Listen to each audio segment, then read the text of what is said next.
A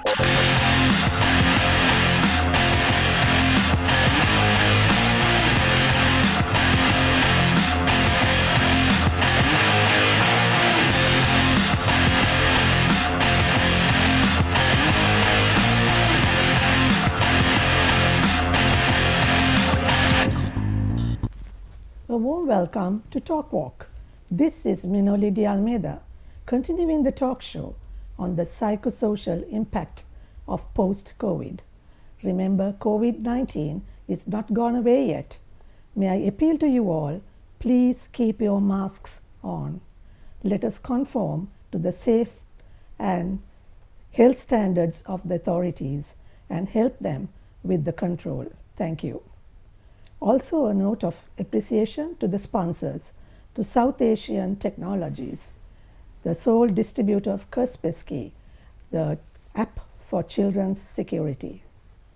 Back to the talk show. Today, we focus on discipline, law, and order.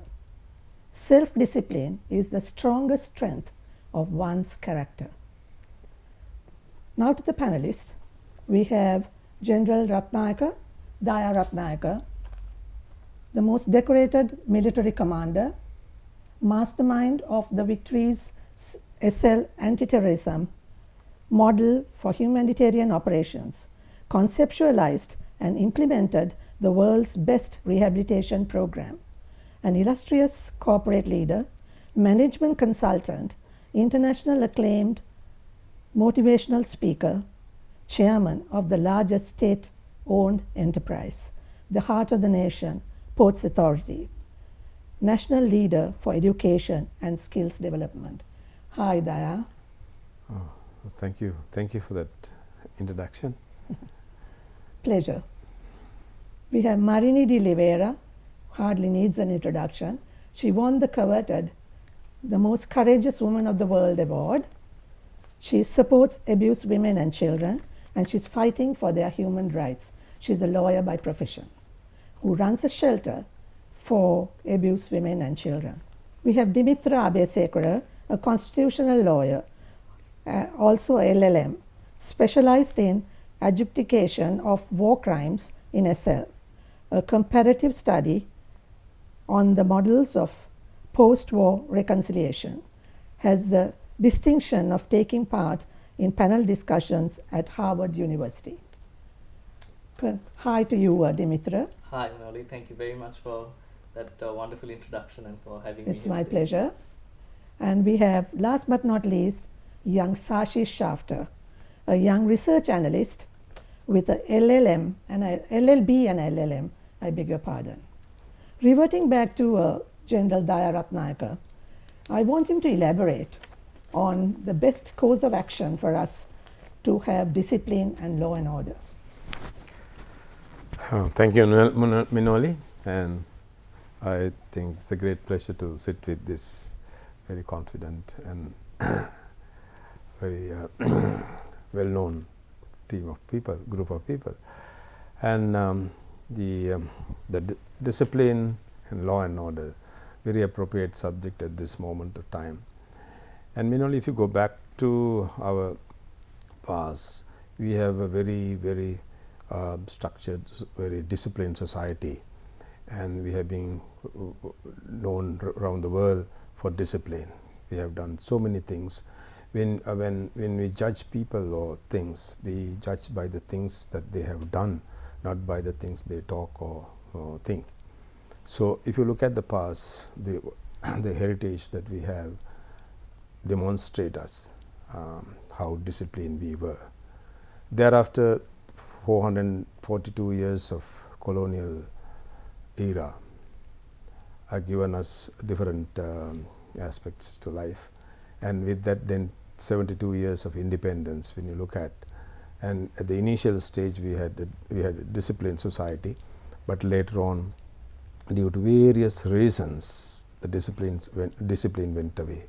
We have been fighting each other. 1971, we basically, all of us together, destroyed 15,000 young people in this country. Then 1988, 89, again another issue came in the country, we all know that. With that, we lost about 60,000 youth of this country. Then 30 years of war. Again, on the government side, we lost about nearly 30,000 soldiers, and on the other side, another about 40,000 people we lost, and with the civilians and all, more than 100,000 people we lost in this country, and due to our own faults. So if you look at the society, we have been fighting out of 72 years of war, we have been fighting most of our time. Then with this, basically when you have a civil war, what is not there is the basic discipline of individuals. It is individuals in the society and the leading people, everybody will lose. As a result of not having discipline, law and order will not remain. Anything else will not remain when you don't have discipline. That is why we always harp on this point, disciplining society, disciplining yourself. And being a soldier, I know Minoli, everything revolves around discipline in the military. So when you recruit somebody, we recruit from different parts of society and get them in. And first thing we do, actually when we are recruiting, one very important thing I must highlight that will be important when you're talking about discipline, Minoli. A lot of people recruit people for their organizations based on education and skill. But in the military, we look at that basic things only, but we recruit for attitude. And people with such attitude, we take them inside, and the whole structure of training, everything is depend on disciplining them. And everything, the final objective is discipline. When you have a disciplined individual, getting them to do whatever the government country needs, definitely it will come. That is how it is. That is the military structuring. So this happened not just because going through the programs and all, but it's a basic structure. So there are three main things involved in structuring. If you look at the structure or the strength of an organization, that based on three major fundamentals. Those fundamentals are how the organization based on the requirement, how it is being structured, how people are being trained, how people are being equipped. Based on these three things. So military I always take as an example, because that's the best discipline lot we have in the country is the military. That is why everybody at this moment of time, whenever there is any issue beyond their control, they always look for military. Why? It is not because they are doing their job properly, but what people don't understand is that because they are really structured, trained and equipped, finally they are a disciplined group of people. That is it. What is lacking in our society today is that. As a result, there are so many other aspects, and we are talking, most of us are talking about the issues in the country, but not talking about the cause of those issues. So once again, when military come into play, we always look into the cause of the issue and we try to solve that issue.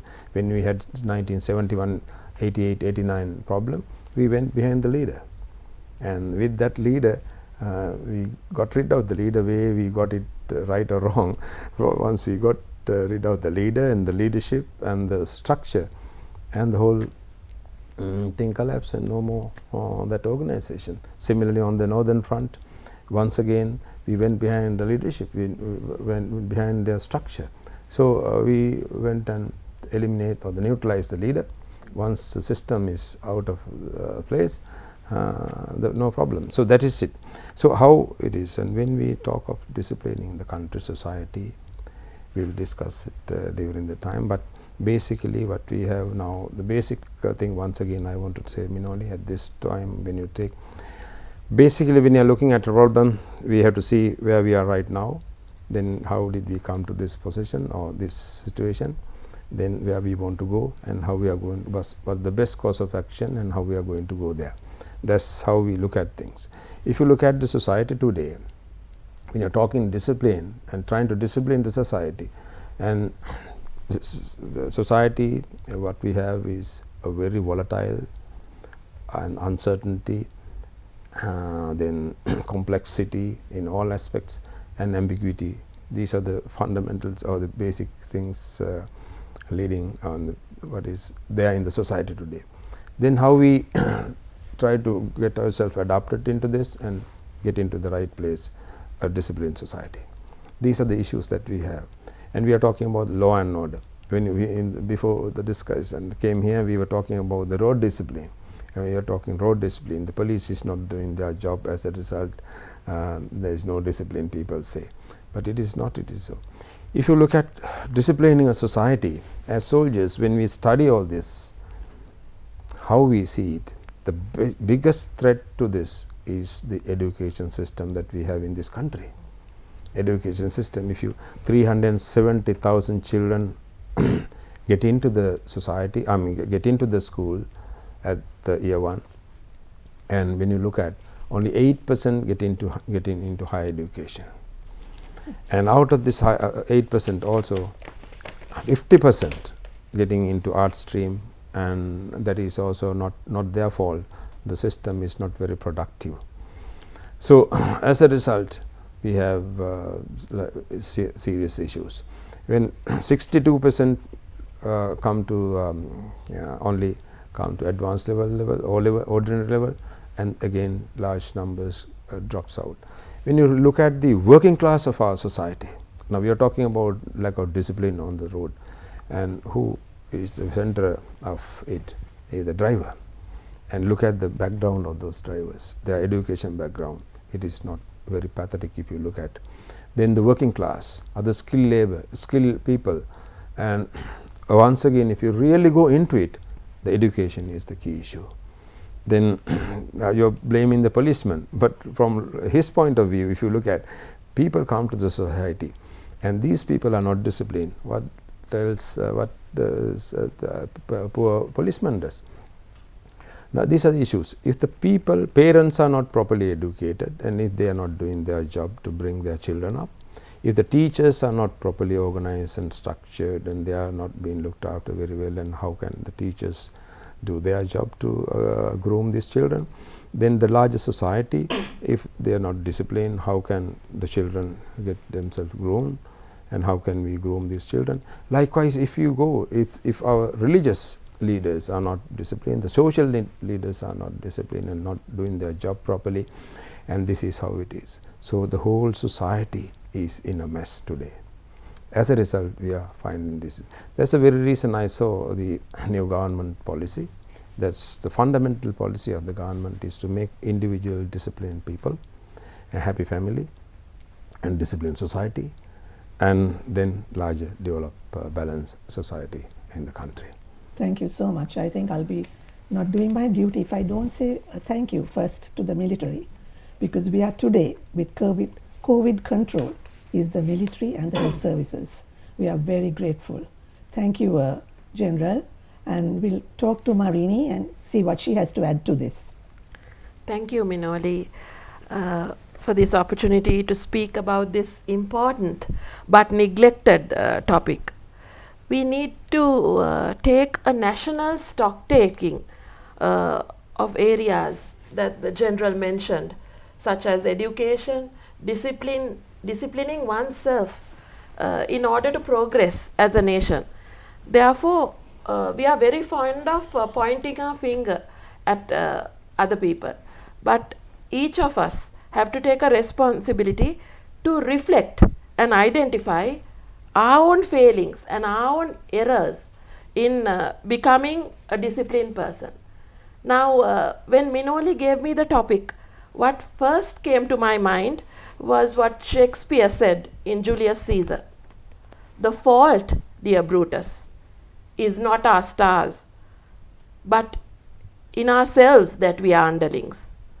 So we have to have faith in our abilities, and it is that lack of confidence that keeps us in this weak position as weak citizens who are so helpless and who cannot contribute to the development of our country.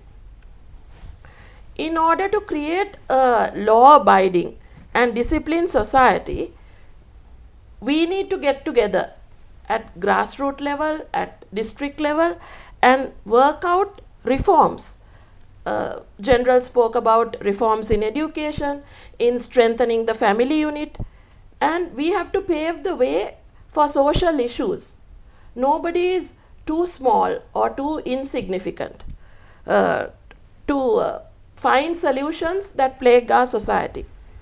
Now, problems such as grave crime, discrimination, oppression, women and child abuse can be nipped in the bud if all of us put our heads together and address the serious decline in the education sector, as General highlighted, and also the administrative sector. There's a lot of bribery and corruption, and the justice sector. Each one of us as individuals need to, first of all, respect and obey the rules. If I am throwing garbage into someone's drainage or throwing empty yogurt cups into a lake, I cannot speak of law and order and discipline. We should conduct ourselves in an exemplary, proactive manner to maintain social harmony and protect human liberties and human rights. Among all of us, there is an erroneous belief that law and order can be only brought about by legal professionals, the police or the law enforcement agencies and the courts. Nothing could be further from the truth. In fact, promoting and strengthening community values and community involvement with the participation of elders in a village, religious leaders, professionals, community leaders, youth, like the 2 youth leaders we have here, can pave the way to progress in our country. If we look at our education system, sadly, it focuses only on passing exams and getting jobs and getting a high Z score, ignoring all other important aspects.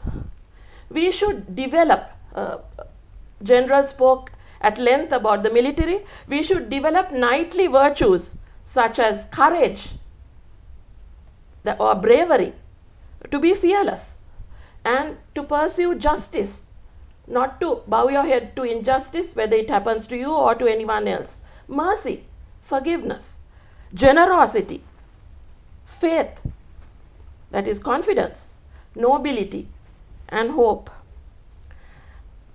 If we develop or ingrain these values in our young people, it will pave the way to peace and non-violence, mutual understanding, and develop a strong sense of duty in our young people, good fellowship, cross-culturalism, and togetherness of communities. There's nothing so effective as a closely knit community. We see lots of problems plaguing our education system. We see bullying in school, corporal punishment, and ragging. All this should be addressed. There should be effective team building. When these so-called educated people come out of universities and schools, they don't have a sense of working as a team. Team spirit is yet to be seen. And also, we do not produce good leaders. What I mean is democratic leaders. There are 3 kinds of leaders. One is a passive leader. The other one is a dictatorial leader. But the third and most effective is the democratic leader. A leader who listens to others, who takes their ideas and suggestions and walks with his or her team. What are the strengths that we have in this beautiful country of ours? What comes to my mind is Mary Poppins. The Banks children wanted a nanny with a cheery disposition. All of us Sri Lankans have that in common. We are always smiling. And as Robert Knox and Leonard Woolf stated in their writings, we are a nation of people of great national talent. We are artists, we are intellectuals, we excel in culture and the arts, and we are excellent inventors. We should exploit these human resources through concerted educational, administrative, and economic policies to bring out this latent talent that will lead to the full flowering of individuals, and in turn they will serve the community and the nation as a whole. In order to create a law and order society or a disciplined society, each of us have to function as responsible citizens to make this beautiful country to what we want it to be. This can be done by self-reflection. At least once a day or once a week, we should reflect on the work we have done and what we have done to help the community, to help the family, and discuss and debate and move forward. Human duties is vital. It is our duty to preserve our beautiful environment. It is our duty to make our children productive adults. It is our duty to look after our elders. It is our duty to ensure our country's progress. Then we will be a beautiful pearl in the Indian Ocean. Brilliant. With that, we're going to stop for a short commercial break. Please stay tuned.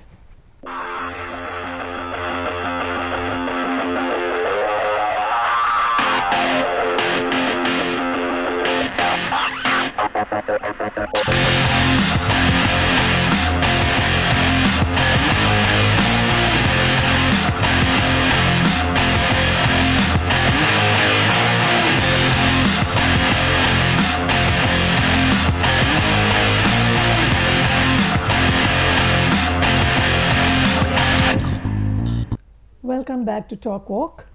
So the theme of today is self-discipline. If all of us can discipline our own selves and reflect towards the day where we have gone wrong, we can make this country a gem in paradise. Now to Dimitra. What has he got to add to this beautiful, brilliant advice given by these two seniors? Well, to start off, Minoli, I have to thank you. I'm immensely humbled to be sitting here today with General Ratnayaka, who, while serving as the 40th Commander, was the most decorated officer in the military to serve in that position, as well as to be seated with one of my mentors and one of my lecturers, Mrs. Dilivera. And very grateful to you for inviting me as a young person to contribute to this discussion.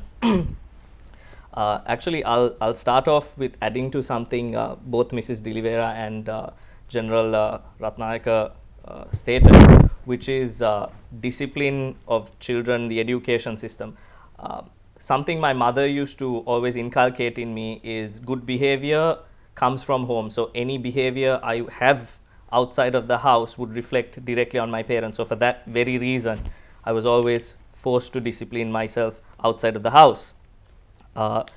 Moving on to the importance of education, it was John Dewey, the American philosopher, who in one of his papers found that children are impressionable in terms of discipline for the simple reason that they draw from their peers, as well as based on the authority that is exercised by the educators. Now, drawing from this, there was a derivative work done by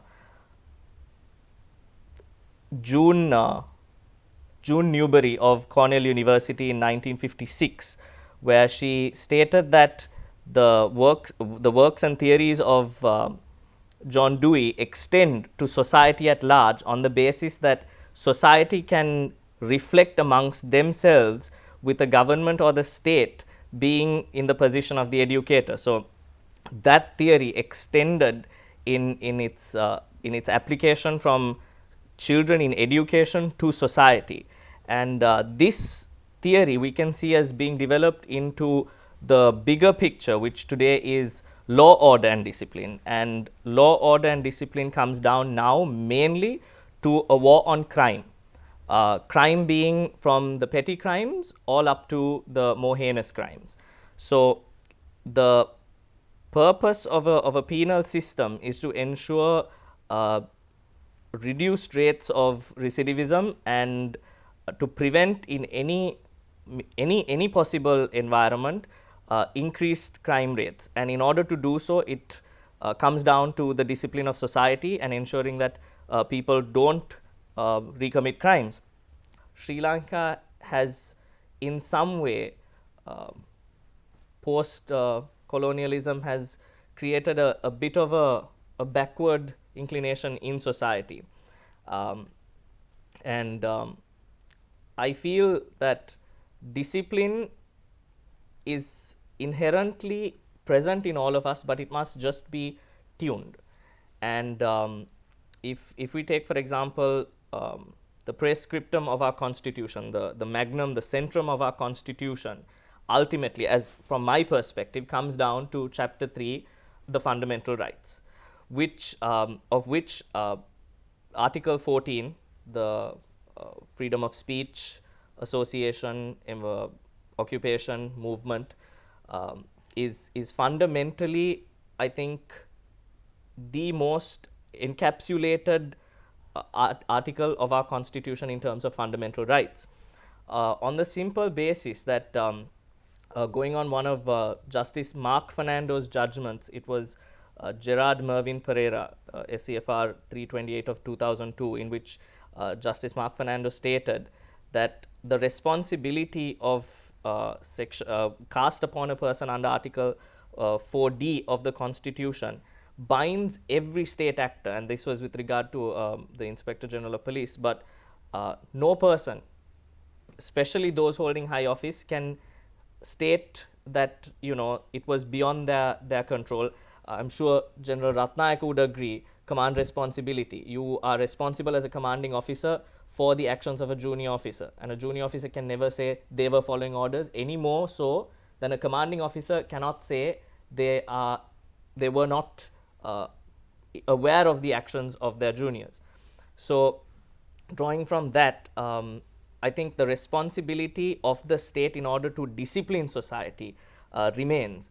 If you take, for example, one of the reasons I said post-colonial Sri Lanka has diverted from that is I'm going to quote the section 22 of the Canadian National Defence Act, which as well as the Gambian National Forces Act of 1985, which both state that conduct prejudicial to good order and discipline in the military is subject to action or court-martial, which is far different to what it is in society. And I'm hoping General Ratnayaka would shed more light on that, which basically in essence allows the commanding officers to take action against failures of conduct of the junior officers. Now, if that kind of mechanism does not exist in day-to-day society, this is one of the very reasons we have a lot of respect for the Triforces for the discipline. This is inculcated in schools to a certain extent. Polish your shoes, put your chest forward, the kind of discipline that changes you from being an ordinary man to a gentleman, or an ordinary girl to a lady. So it's a matter of bringing down and it trickles down to the enforceability of the mechanisms to bring about discipline, law and order. So it's a matter of strengthening state institutions. It's a matter of inculcating in people, as per John Dewey's and Dorothy June Newberry's teachings and their theories, the inculcating of society a peer-based discipline and order, which draws from a position of power and the need to want to be the same.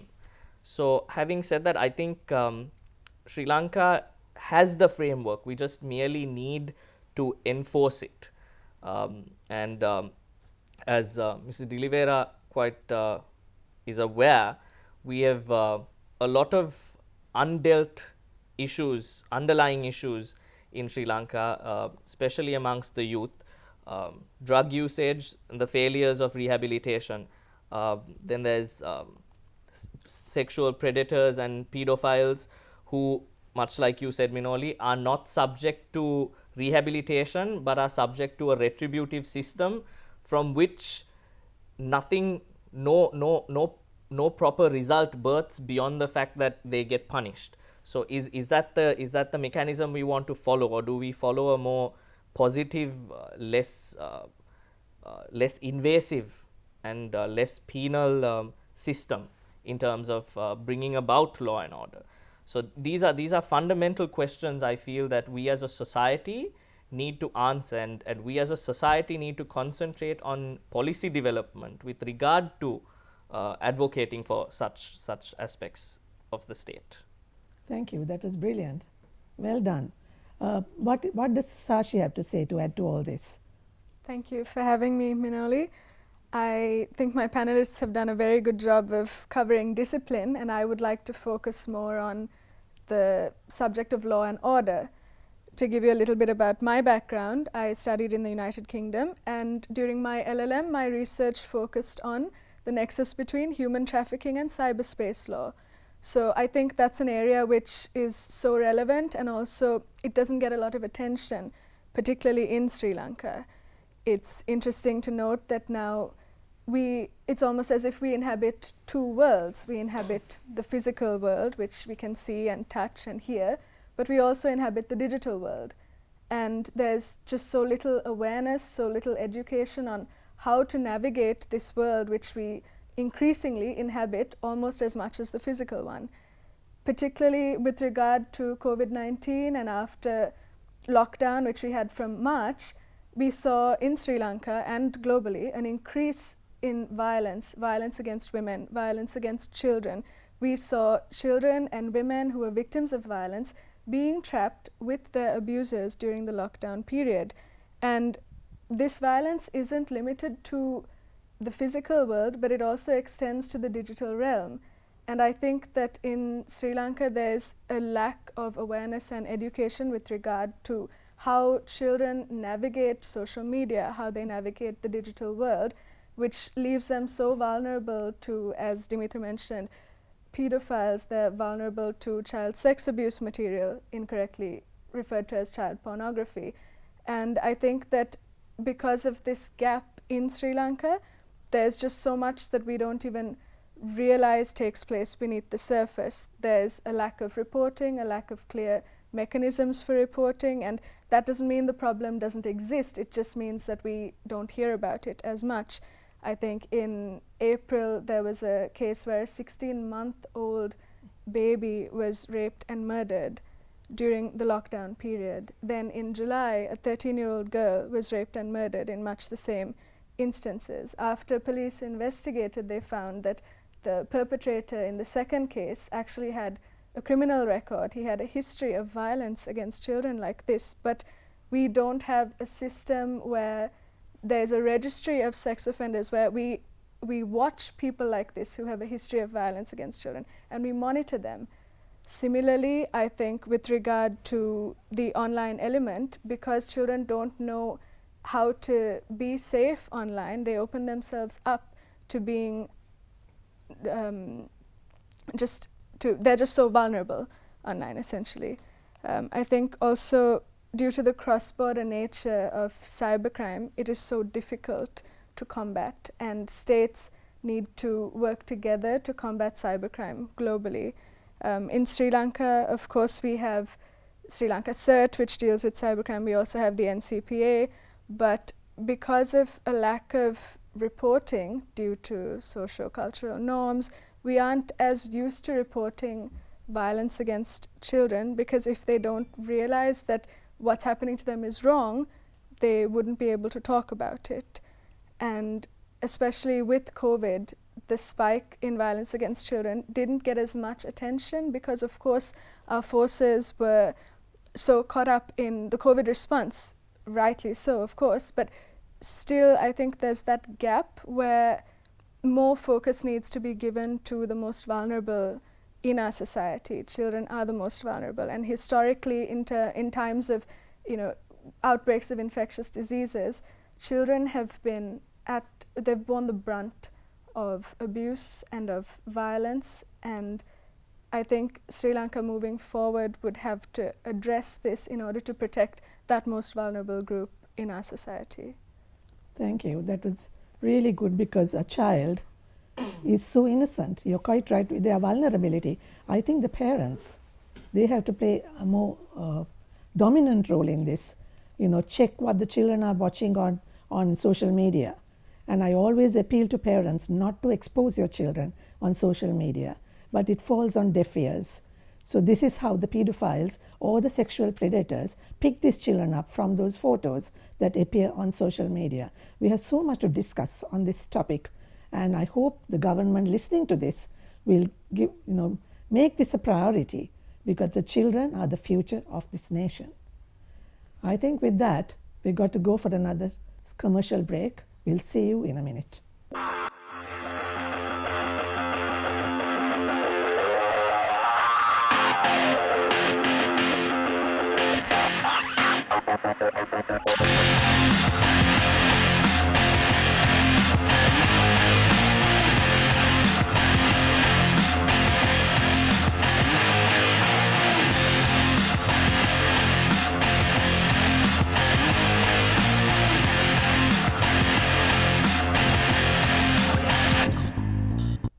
Welcome back to Talk Walk. Yes, do agree and do empathize as well that during the lockdown, child and women abuse was soaring. How are we going to help these poor victims? I want all of the panelists to tell us means of solutions and how we can overcome this very sad situation. So who's taking? You? The laws The subject. and the institutions and the mechanisms are in place, and it's for the public to demand that these laws are implemented and these institutions and mechanisms work. But do you think the public have a voice, a strong voice to do that? Because I have heard my clients saying they go to the police station, they are not entertained. They go as a victim, being black and blue. They say, oh, get under. It's okay, you have to go and make up with your abuser. Now, what have you got to say to that? We'll ask General. These are quite very serious issues. Actually, these are issues here before we solve. This is a soldier's point of view. When we are given a task, we are given a job of work to perform, issue to be sorted out. First thing, the military system is you go and understand the issue.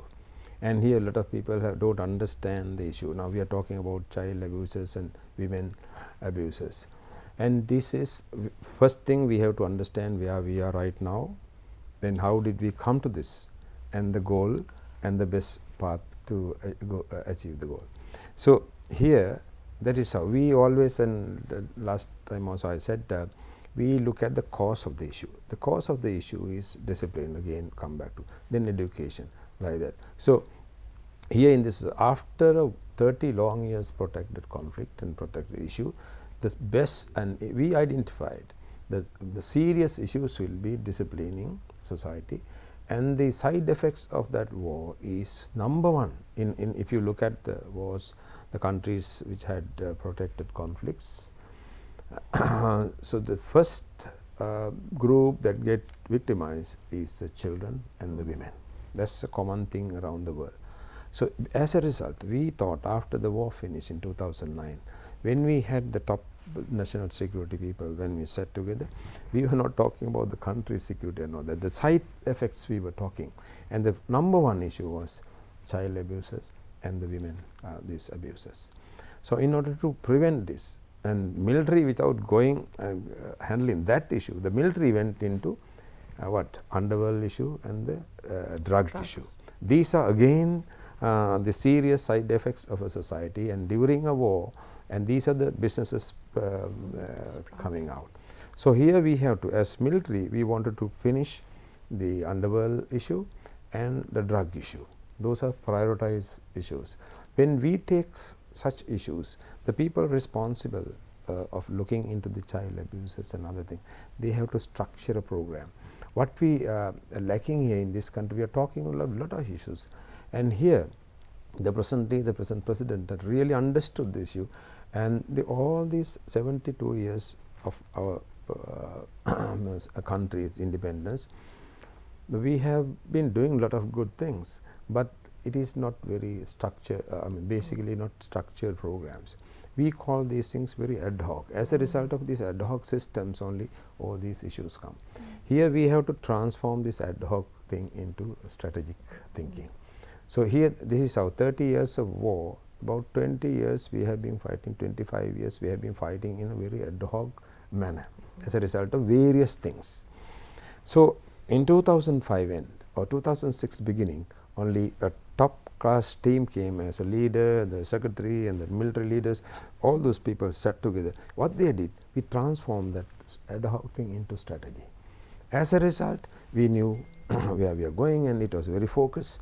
And then when you are developing such a system, you have to understand all other issues. Like now, say earlier I was saying, we have our expectation. Our expectation is to be a just society and disciplined society and all that.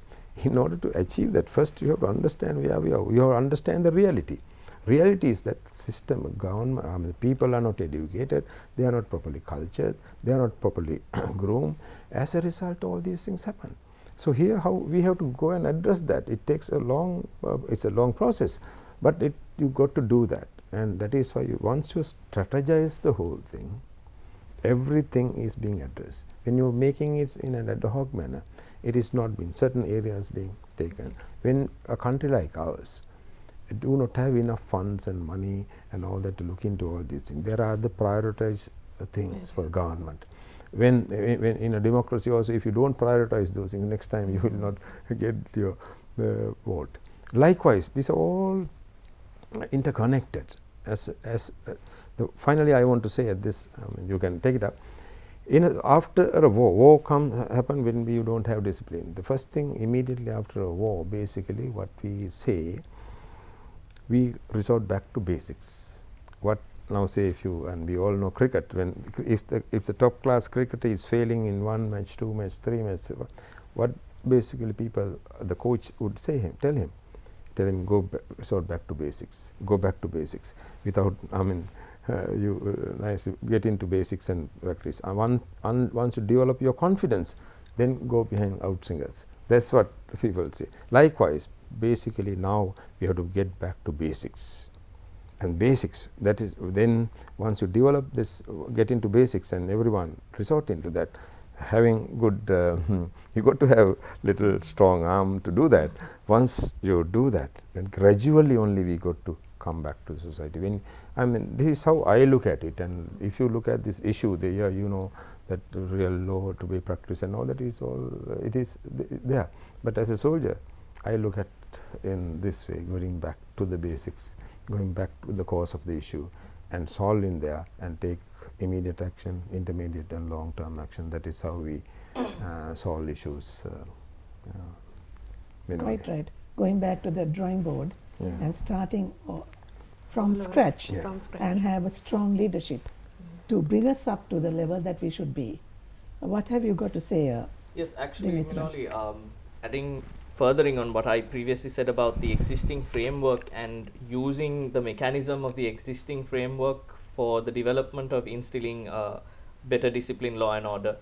Sashi very rightfully said we don't have a database, we don't have registered pedophiles, sex offenders. We have no mechanism to monitor such violators, and in fact, pedophiles and sex offenders are more often than not free to walk, more so than as of late couples who are guilty of public display of affection. Now, I'm not saying that people should be, people are free to do whatever they are in society. There are certain limitations. Even in the most liberal countries, there is public profanity. There are certain limits and restrictions, and this comes from the perspective of, again, like I said, the 1%. But while the state mechanisms are concentrating on negligible little details which are which probably relate to purely I saw in the newspapers that 100 couples had been arrested for I'm assuming public displays of affection. I don't know how many of those have extended to indecent exposure and so on and so forth, and the gravity of it. However, I'm pretty certain that 90% of that would be centralized around Colombo. So having said that, when Colombo in itself has so many more crimes occurring that could use use the state mechanisms, the intelligence, the criminal department, the police force, all of that with regards to more pressing crimes. And adding to what General Ratnayake said, the war against drugs and crimes, which I think the military did a fantastic job over the past few years, where they wanted to completely eradicate it and bring society to a certain level, because not all indisciplined people are criminals and are drug dealers or drug related offenders, but all drug related offenders are criminals. So I think it's a matter of completely drawing and restructuring. I don't think there's any new mechanisms that need to be brought about. And like Sashi said, we live in two worlds. We live in the real world, which is where we are today, as well as the digital platform. So child sex related material, which is available in the deep or the dark web, is becoming increasingly inaccessible. And when that information becomes inaccessible, it creates a bit of a problem for people investigating into these matters, in the sense it forms cartels in the digital sphere, which extends to every single country, so up to 198 countries, and that is far more difficult to form a jurisdiction over, as opposed to criminals and cartels forming within your own jurisdiction. So if we have mechanisms in place, cyberspace monitoring, sex offenders and pedophile registries, and mechanisms in place to monitor them, I feel we would be eradicating that problem or that factor from the equation, and then we can go into rehabilitation and a more restorative approach in order to discipline society. So Right. Absolutely right. Because I think before they focus really on these young couples, let's face it, where do they go other than to a They have public nowhere place? else to go. They can't afford to go to hotels. They don't have a vehicle. So what do you expect them to do to meet the boyfriend or the girlfriend? yeah, so just to add to that, Minoli, I think General Ratnayake is going to say what I'm saying. I believe there should be certain restrictions, because certain acts which should not be public in, like I said, in the most liberal countries. So I don't believe that people don't have access to hotel rooms or cars, because Sri Lanka also has a culture of the hourly rated rooms. So but having said that, I don't think people should be penalized for general love and affection which can be shown, because a few years ago we remember an incident that occurred in a very public place, and when questioned by individuals of authority, it was found that there was actually no rational reason behind them being subject to that, and in fact they were a husband and wife who were present at that particular location with their children. So I do believe that there should be a frame within which certain things should be allowed. So but we must think in terms of the socio-cultural environment that we are in. So for example, a couple holding hands and walking in Colombo, or even a small kiss in a pub, is not going to be as judged in our society as it would, say, towards the interiors of the country. So there are a lot of factors when going into something like that, but I believe that those don't call for the exhausting of state resources for penalizing. Yeah, if I don't make a word here, not right sitting here, but yeah, this is right, and this is how we look at it, and I don't know how, we don't know how, why, as to why this an organized move like this has taken place. There may be reasons, and sometime with my hypothetically I am just saying, when we are here and when we want to take a thing like this, and if children are behaving like this, people are behaving in public places like this, we go and do that because there is increasing demand from the principals of schools, leaders of schools. Their school children during school hours go and get into this kind of action. This is one area. Then because of the drug issues, there are large number of children come and get involved and getting into this drug issue now. This prevention of drug program is taking place. Like there are various reasons as to why the policemen come and get into a thing like this. This is not one-off incident. This is an organized a kind of action by the police. So when they do this organized kind of action, they have a reason as to why they are doing that.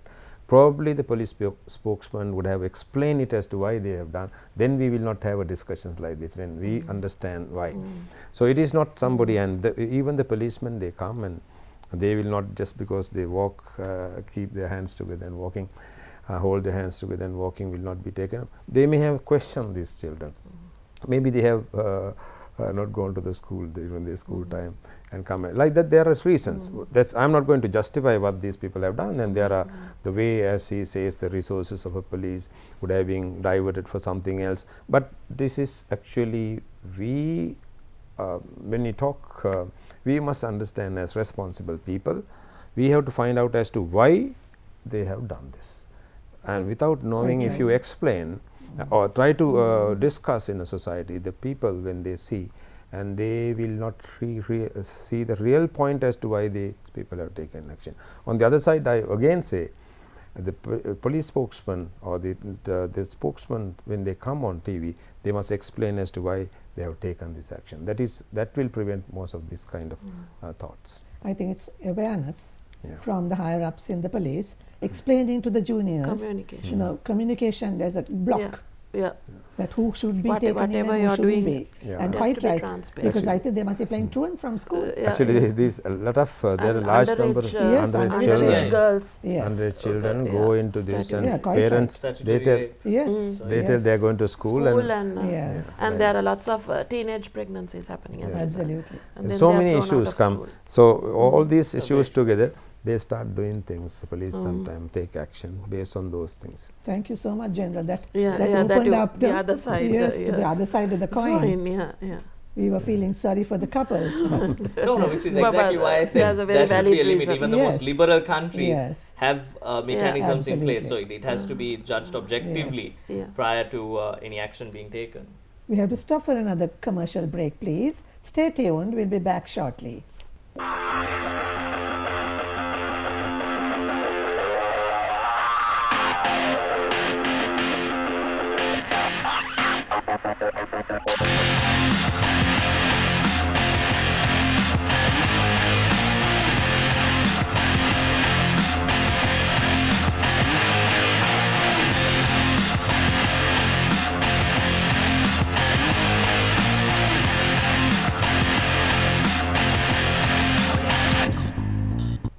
Welcome back to Talk Walk. Thank you for your patience. Now it's question time. This question I pose to Sashi. How can a government instill law and order, discipline, when some in authority are basking in the glory of corruption, as it were their authority to do so? That's a difficult question, I think. I'm sure the others would be more qualified to answer it. But personally, I think it's a lack of accountability. So, yes, corruption exists, but then what is the solution to corruption? If those who are meant to uphold law and order are involved in corruption, if there's a minority that are involved in corruption, then who holds them accountable? I think that's a huge issue, not just here, it's an issue everywhere. Even if you look at NGOs, if you look at police forces, we don't even need to mention the Black Lives Matter movement in the US, right? So that's people in power who have authority abusing their authority and giving in to corruption. Look at the schools, the admission systems, how people want to get into this False popular documents. school. They'll try all devious methods. Of course, and then you And see money talks. how they're not held accountable in the Absolutely. same way. If you're rich, if you're white, you're not held Absolutely. accountable in the same way as if you're poor, if you're a person of Poor color. black. Exactly. I think also in Sri Lanka, when I moved back in 2018, I noticed there was a gap with regard to safety online, with regard to awareness and education of children, just how to navigate the digital realm. And so I'm actually in the process of launching an advocacy organization to raise awareness on how to stay safe online, how to protect child privacy, how to protect your children. I think another issue in Sri Lanka is that it's not that we don't have the laws to deal with these issues, it's that they aren't easily enforceable, because if it actually does get to court, it takes 10 years, by which point the child in question is an adult. Another issue is that we do have laws regarding what you can do and what you can say. You can't threaten to rape someone in the real world, and therefore if you use electronic means to threaten someone with rape or with murder, that is illegal. But there are two issues. One is a lack of awareness, and the other is just a disregard. So a lot of people throw around rape threats, they throw around death threats online on social media, and it's not that we don't have laws to prevent that, but it's that there's no accountability, because often they're hiding behind a screen, and if they know what they're doing is wrong, they don't really care, and they're not held accountable. And so when I noticed that gap, I wanted to, when I moved back, kind of focus on that and launch an advocacy organization to try and improve that area and combat these things better. Absolutely.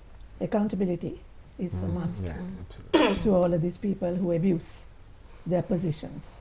Second question, the future generation of children will be absorbed into the workforce, say the 18 and 20-year-olds, when they're just getting into college. But their mindset is, get the degree, get out, because they feel there is no future in this country. What would you offer them in terms of security for them and this beautiful country that we live, than taking the brain drain away? Anybody? An effective mentoring system, because when I started my organization 2 years ago, I was looking for volunteers, but I found a few, but I found it extremely difficult to retain them, because you need money, but most of them were mercenary. So when we were very young, we never thought of money. What we wanted to acquire was knowledge, experience, explore new areas, come out of our comfort zones and learn new things, read a lot. But with this young generation, I'm extremely sorry to say that there's very little of reading, writing, improving yourself, and as I said earlier, self-reflection. How do I become a better version of myself? How do I become a quality citizen of this country? And how do I produce quality goods, or how do I give quality services? So I think it's the fault of the young people as well, and the education system that they go through. If I may. Yes, of course. So there are all this right, but fundamental. I always look at the basics. The no? soldier. Yes. So there are four fundamental pillars on which the child's life is being developed or groomed. The first one is parental pillar. So our parents must understand how to groom their children. For that, parent must have that education background and all that. 100%. Yes. Then parent and the immediate family members and the larger society must understand how to groom a child. They are all everyone is responsible to develop a child. So that is called parental pillar. The second pillar is the knowledge pillar. The knowledge, the education, and that's basically what you get from the classroom. So the teachers and the school, the environment, everything should be set to give the right knowledge to the child at that stage, whether it is sex education or basics or everything. So that's education pillar. That's called knowledge pillar. The second pillar. Third pillar is called religious pillar. The religion, what you get from your religion, the values.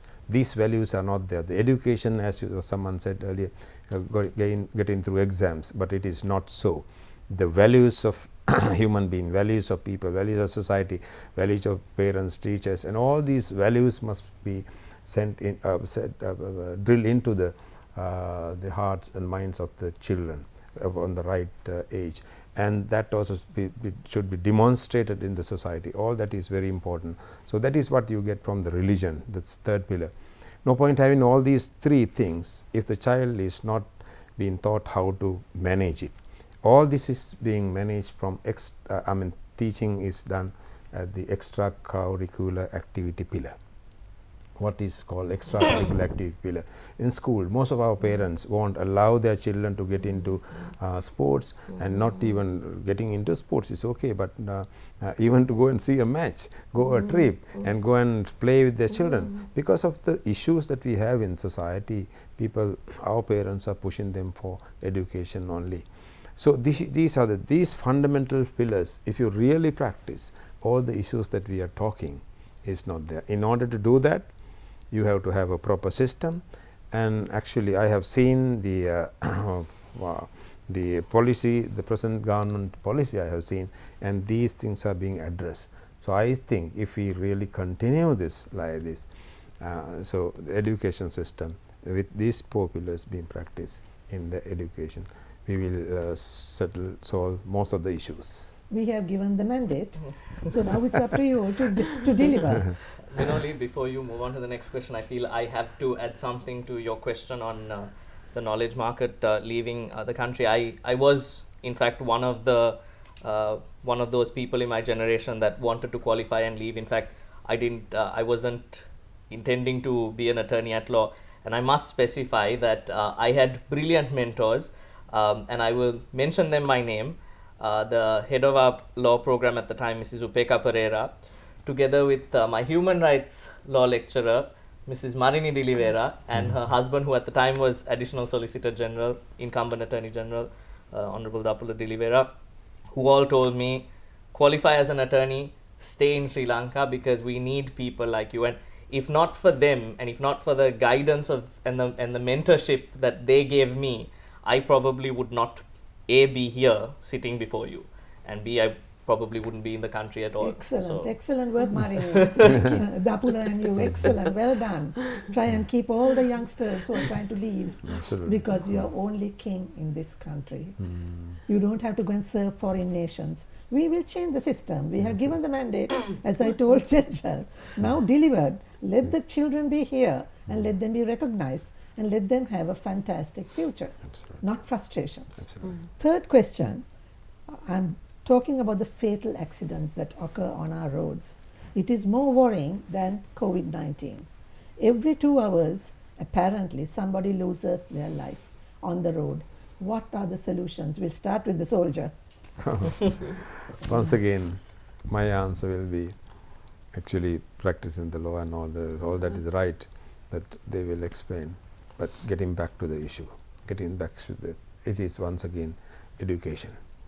Educating our people, and educating the driver, educating the man walking on the street, educating the other people getting into the, now say people are in the bus and very responsible people are traveling in a bus, but the driver is haphazardly or the driving recklessly, so, and people are keeping quiet. That is not, and as a passenger you have the right to go and tell him, okay, this is how you drive. And one example I can give you in the military, how we maintain discipline.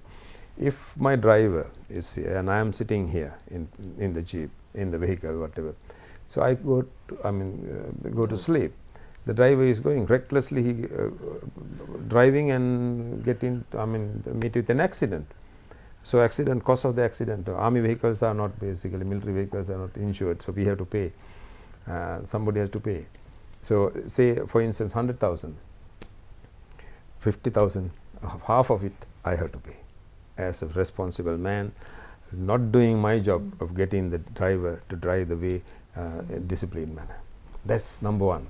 So 50,000, right away half use. If the driver has done the very serious offense, then 75,000 I have to pay and driver to. Likewise, because to make you, and this is discipline in the military, make the leader is responsible to get the driver to drive the way based on the rules and regulations. Likewise, all these things happen. These are all interconnected, Minoli. If you take only one portion of issue, you will not be able to solve. So in and as a developed world today, as is Shashi and others trying to explain, all these are interconnected. Therefore, it is not so. My once again come back and say finally, this strategizing of the whole thing, these ad hoc things, you got to transform them into strategy. Strategy will have all these in a methodical manner, and everybody has to do their her or his job first. If not job is done, somebody will check her, and the accountability will be there. Each one of us to take our own responsibility. Absolutely right. That's what we have to do. Then we'll avert all these accidents. As women, it will be safe for us. We'll have the security to walk on the roads, Absolutely. right? And the peace of mind to be at home Absolutely. with no one trying to break in or to rape you. Yes. That is brilliant, brilliant strategy. I wish all the very best if this will work for us. Anything else to add to this, Sashi? This is actually nothing to do with road traffic accidents, but going back to what General Daya was talking about earlier, one more thing to consider is a concept from psychology called the cycle of violence. Absolutely. And that is that a child who is abused is very, very likely to grow up to become a perpetrator of abuse. Yes. If there is no intervention, if there is no rehabilitation, then the cycle of violence continues, and it doesn't just continue, but it amplifies, it gets worse. That child is likely to grow up to become even worse than their abuser. And again, that's something that needs to be focused on in Sri Lanka, but also globally, is intervention and also rehabilitation.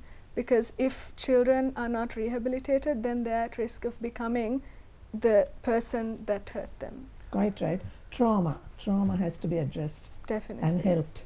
Definitely. Adding to both points, Minoli, adding to what Sashi said, I think I mentioned this earlier, Senator Daniel Kinoye's reason for enforcing stronger punishments and fines for petty crimes was because he stated that petty crimes is the training ground for future hardened criminals. So the circle of violence is in fact very true. This is why rehabilitation plays such a huge role.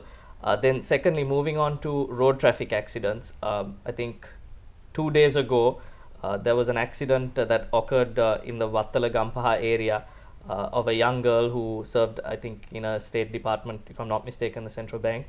And she was run over by a driver who had 6 days prior to the accident, I think they found traces of heroin in his blood. So then it goes back to what General Ratnayaka said, and our gratitude to the military for actually, punching down hard on the menace against drugs. So, and he also didn't have a driver's license. So there's multiple problems. He wasn't following lane discipline, he was on drugs, and ultimately the price was paid by a young, educated state sector employee. But the sad thing is that on spot checks, you can't catch drugs. You can do a breathalyzer on alcohol, but drugs only when the damage is done, the fatality has been committed, they know that he has been a drug addict. So which is very, very sad. I think, as you said before, we should have a register of all these people who have been drug addicts or drug takers, so that they know that they should not be driving on the roads. They should not get a driving license per se. And a mechanism, Minoli, if it's in place for heavy machine operators, so buses, trucks, Yes. containers, where you have a system. 4 strikes and your license is either suspended for 5 years, 10 years, Exactly. or you're Completely banned taken from off. driving. And also renewable drug test reports which you have to carry, much like we want people carrying permits to transport sand, which is great, but why not a blood test for to show your tox screen. So And I think the blood test also should be screened at a government hospital. Exactly, No absolutely. private people coming Absolutely. in, because there'll be corruption Corruption, again. it should be available. There should be a foolproof mechanism, such as Yes. a QR code of some sort, because you can always replace a blood test. But mechanisms can be put in place. Yeah. And ultimately, if we have stricter fines, people would just drive better. Sure. Right now, Yeah. fines are not The high, Yes. so it doesn't Yes. hurt Yeah. to pay a tiny amount and get away with something Sure. which is actually very, Absolutely. very harmful. Which I is- think, yeah. Which is why drunk driving, for example, has reduced because 25,000 rupee fine. People would rather, you can hire 2 cars to go rather than get caught and pay the fine. But the smaller crimes, such as, lane discipline, is, it's so insignificant and you can pay it to a post office. You just, get your ticket, pay it to a post office and you're back. So what Sashi is saying is right. If we have, Stricter bigger, fines. stricter fines. Yes, you have We to should- hit them where it Yeah, hurts, or there's no absolutely, incentive absolutely. to change. That's one form that we could increase our discipline in this country. I think with that we have to wrap up this series. Up until next Wednesday, 6:30, same time on Art Television's Talk Walk. Thank you for listening. Thank you for watching. As Martin Luther King said, there comes a time when one must take a position that is neither safe, nor polite, nor popular, or not politic. But he must take it because his conscience tells him that it is right. With that, this is Minoli de Almeida signing off.